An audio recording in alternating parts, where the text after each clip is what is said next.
ধন্যবাদ।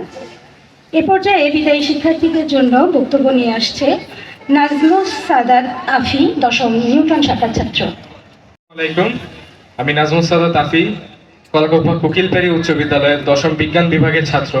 আজকে এসএসসি পরীক্ষায় 2024-এ যারা অংশগ্রহণ করতে যাচ্ছে তাদের বিদায়ের উদ্দেশ্যে বক্তব্য দিতে যাচ্ছি।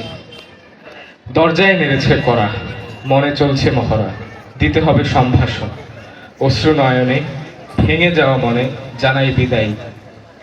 কলাকোপা কোকিলপাড়ি উচ্চ বিদ্যালয় কর্তৃক আয়োজিত বিদায় অনুষ্ঠানে উপস্থিত সভাপতি, শিক্ষক, অভিভাবক, মঞ্চের সামনে উপস্থিত বড় ভাই বোন, স্নেহের ছোট ভাই বোন এবং বন্ধুরা, সকলকে জানাই সালাম, আসসালামু আলাইকুম। বিদায় মানে যেন বিচ্ছেদের এক কবিতা, যে কবিতা হৃদয়কে দুঃখ ভারাক্রান্ত করে, দু চোখ হয় অশ্রু সজল। আজ তোমাদের বিদায় অনুষ্ঠান। এই বিদায় কেবল ক্ষণিকের, আজীবনের জন্য নয়। হৃদয় স্মৃতিপটে দিকে এগিয়ে যাও, হৃদয় স্মৃতিপটে তোমরা আমাদের হৃদয়ে থেকে যাবে। এই বিদায় আরো সামনের দিকে এগিয়ে যাওয়ার, নিজের অমিত সম্ভাবনা মেলে ধরার, নিজের যোগ্যতা, মেধা ও পরিশ্রম দিয়ে নিজের জীবন গড়ার পদক্ষেপ।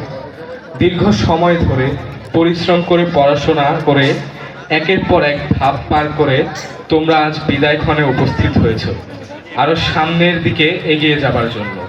বিদ্যালয়ের প্রতিটি মুহূর্তে তোমাদের স্পর্শ লেগে আছে। এই বিদ্যালয়ের প্রাঙ্গণে তোমরা ভরিয়ে রেখেছ তোমাদের সরব উপস্থিতির মাধ্যমে। পড়াশোনার পাশাপাশি খেলাধুলা ও সাংস্কৃতিক প্রতিভার মাধ্যমে এই বিদ্যালয়কে গর্বিত করেছো তোমরা। এই বিদ্যালয় থেকে তোমাদের শারীরিক বিদায় হলেও বিদ্যালয় থেকে তোমাদের স্মৃতি কখনোই মুছে যাবে না। এই বিদায় যতটা দুঃখের, ঠিক ততটাই আনন্দের, কারণ জীবনের অমৃত সম্ভাবনার দিকে তোমরা এগিয়ে যাবে। তাই বলি, এগিয়ে যেতে হলে মাঝে মাঝে ছেড়ে যেতে হয়, কাটাতে হয় মায়ার ইন্দ্রজাল। এই বিদ্যালয় প্রাঙ্গণে তোমাদের কখনোই ভুলবে না। আকাশে উজ্জ্বল নক্ষত্রের মতো কিংবা বাগানে ফুটে থাকা ফুলের মতো তোমরা আমাদের হৃদয়ে অমলিন থেকে যাবে।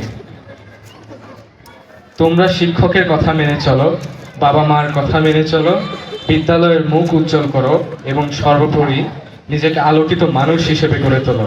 এই প্রত্যাশা করে আমি আমার বক্তব্য শেষ করছি। আল্লাহ হাফেজ।